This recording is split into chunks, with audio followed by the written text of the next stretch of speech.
Assalamualaikum warahmatullahi wabarakatuh. Perkenalkan, kami mahasiswa dari Universitas Muhammadiyah Bandung, Prodi Pendidikan Agama Islam. Insya Allah, kami di sini akan menampilkan tutorial pembelajaran statistik tentang uji hipotesis komparatif. Kami yang beranggotakan dari kelompok 4, yaitu Ai Ayu Kartika, Muhammad Rizky Ali Maulana, Nadia Rahmayanti, dan Nur Hasanah. Adapun materi yang akan kami bahas yaitu yang pertama, pengertian dari uji hipotesis komparatif. Yang kedua, tujuan menggunakan uji hipotesis komparatif. Yang ketiga, ciri-ciri dari uji hipotesis komparatif. Yang keempat, validity test dan langkah-langkahnya. Yang kelima, langkah-langkah dari independency test. Insya Allah, untuk pembahasan pertama akan disampaikan oleh rekan saya, Nadia Rahmayanti. Terima kasih untuk kesempatannya untuk saya menjelaskan singkat tentang pengertian hipotesis komparatif, yang mana merupakan dugaan terhadap perbandingan nilai dua sampel atau lebih. Hipotesis komparatif merupakan salah satu dari macam-macam hipotesis. Nah, di sini terdapat macam-macam hipotesis komparatif, yaitu ada dua. Yang pertama yaitu komparasi berpasangan dalam dua sampel dan lebih dari dua sampel. Nah, yang kedua yaitu komparasi independen dalam dua sampel dan lebih dari dua sampel. Terdapat juga tujuan menggunakan hipotesis komparatif digunakan untuk membandingkan pengaruh dari satu variabel terhadap dua subjek yang berbeda. Jadi variabelnya satu digunakan pada subjek populer atau sampel yang berbeda dan pada waktu yang berbeda juga. Maka menguji hipotesis komparatif berarti menguji parameter populer yang berbentuk perbandingan melalui ukuran sampel yang juga berbentuk perbandingan. Hal ini juga dapat berarti menguji kemampuan generalisasi signifikasi hasil penelitian yang merupakan perbandingan keadaan variabel dari dua sampel atau lebih. Terdapat bila Ho dalam menguji diterima, berarti inilah bandingan dua sampel atau lebih tersebut dapat digeneralisasikan untuk seluruh populasi di mana sampel-sampel diambil dengan taraf kesalahan tertentu. Terima kasih. Selanjutnya pembahasan akan dibahas oleh rekan saya. Terima kasih kepada Nadia Rahmayanti. Untuk selanjutnya yaitu materi tentang ciri-ciri dari uji hipotesis komparatif. Dalam penulisan uji hipotesis komparatif, menurut Muhammad Nazir, harus ada syarat dan ciri-ciri hipotesis yang baik, antara lain yang pertama, harus menyatakan hubungan antara dua variabel. Yang kedua, harus sesuai dengan fakta. Yang ketiga, harus berhubungan dengan ilmu pengetahuan serta berhubungan dengan tumbuhnya ilmu pengetahuan. Yang keempat, harus dapat diuji dan sesederhana mungkin. Yang kelima, harus bisa menyatakan fakta. Dengan demikian, untuk membuat sebuah hipotesis yang baik, seorang peneliti harus mempertimbangkan fakta-fakta yang relevan, masuk akal, serta tidak bertentangan dengan hukum alam. Materi yang keempat yaitu mengenai validity test. Validity test digunakan untuk perbandingan rata-rata dua sampel yang saling berpasangan dengan skala interval atau rasio. Jadi, uji hipotesis ini digunakan untuk mengetahui perbedaan atau perbandingan antara dua sampel yang saling berpasangan. Dua sampel yang dimaksud adalah sampel yang sama namun memiliki dua data. Uji hipotesis komparatif ini merupakan bagian dari statistik parametrik. di mana dalam statistik parametrik, data penelitian haruslah berdistribusi normal. Untuk selanjutnya kita akan masuk kepada langkah-langkah dalam pengujian parity test ya. Yang pertama kita pasti buka SPSS-nya terlebih dahulu. Kita masuk ke variable view. Lalu kita klikkan di name, di sini ada pretest. Dan yang kedua ada post test. Lalu di desimalnya kita nolkan. Lalu ininya kita tulis labelnya pretest dan intinya post test. Lalu di ininya di center ali. Lalu measure-nya kita ke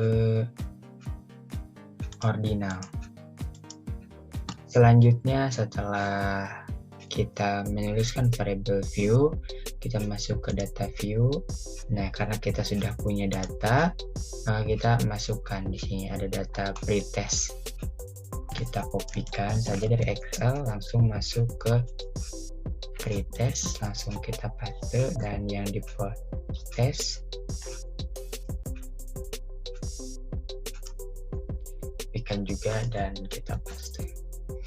Nah, untuk selanjutnya, untuk kita mengetahui hasil datanya, pertama kita klik analyze, lalu kita cari compare means. Setelah itu kita lalu klik yang paired sample t-test. Setelah kita muncul datanya seperti ini, lalu kita klik yang pretest ke variabel 1, yang post test ke variabel 2. Lalu kita klik option, setelah itu ininya 95% ya. Untuk tingkat confidence interval percentage. Lalu kita klik continue, lalu kita langsung oke. Nah, kita bisa lihat di sini hasil datanya ya.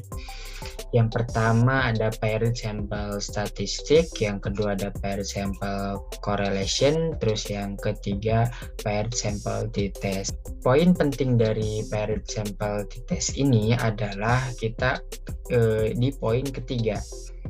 Ini kita langsung kepada bagian terakhir yang mana sig to Thailand.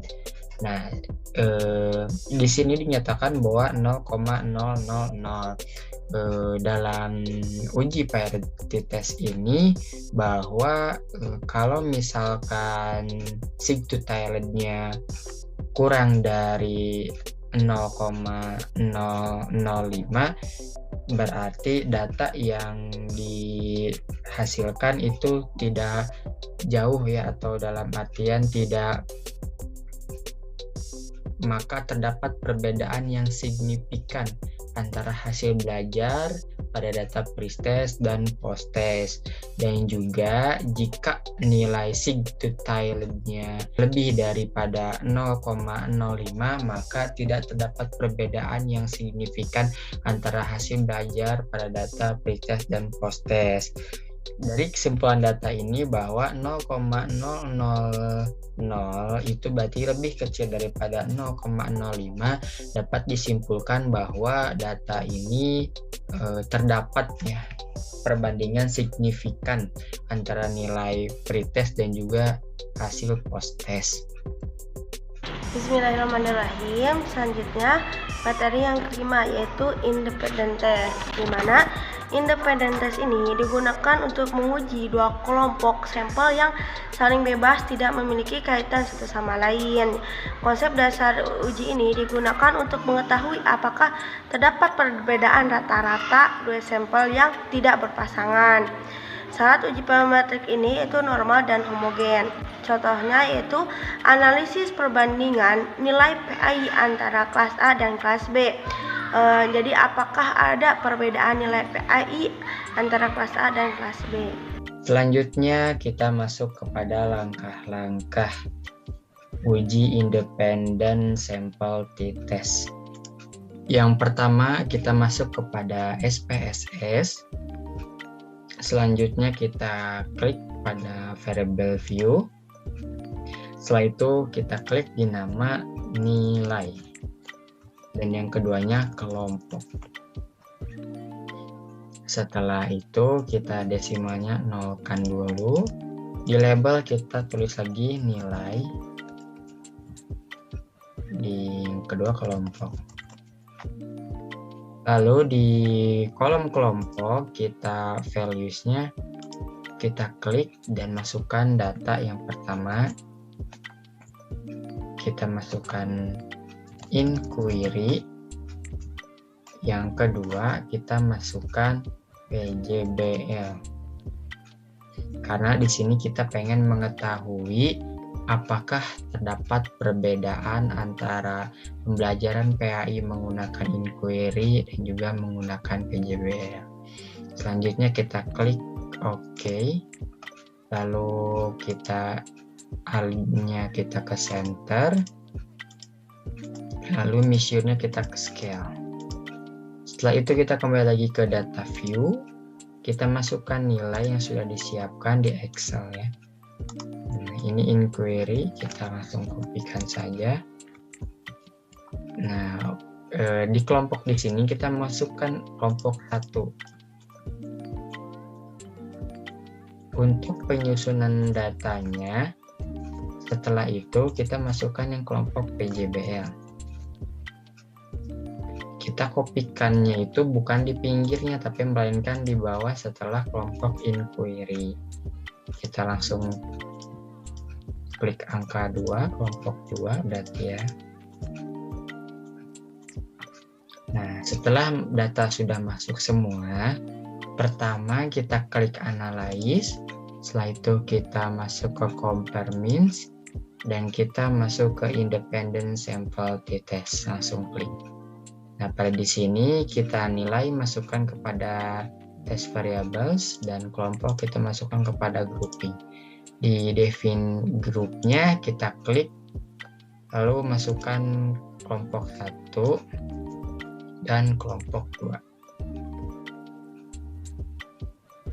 Kita klik continue.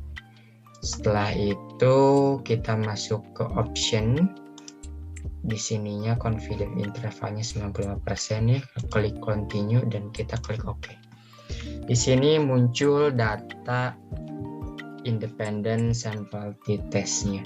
Kalau untuk grouping statistik di sini umum ya, dari contohnya n ini jumlah nilai yang di input ada 15, terus main ini jumlah rata-ratanya antara inquiry dan PJBL.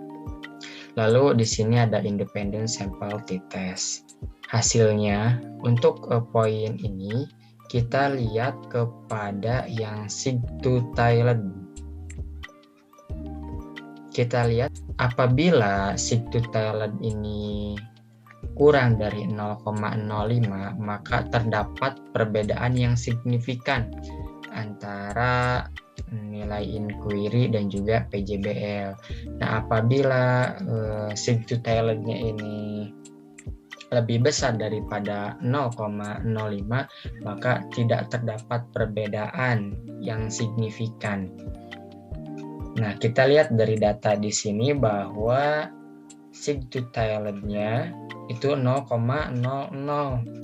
Dapat disimpulkan bahwa terdapat perbedaan yang signifikan antara kelompok inquiry dan juga PJBL. Baiklah, mungkin cukup sekian pembahasan dari kelompok kami mengenai menguji hipotesis komparatif. Di mana sebelum kami tutup pembahasan kali ini, kami akan simpulkan terlebih dahulu bahwa menguji hipotesis komparatif berarti menguji parameter populasi yang berbentuk perbandingan melalui ukuran sampel yang juga berbentuk perbandingan. Hal ini juga dapat berarti menguji kemampuan generalisasi signifikansi hasil penelitian yang berupa keadaan variabel dari 2 sampel atau lebih. Mungkin itu saja yang dapat kami sampaikan. Kurang lebihnya mohon maaf. Wassalamualaikum warahmatullahi wabarakatuh.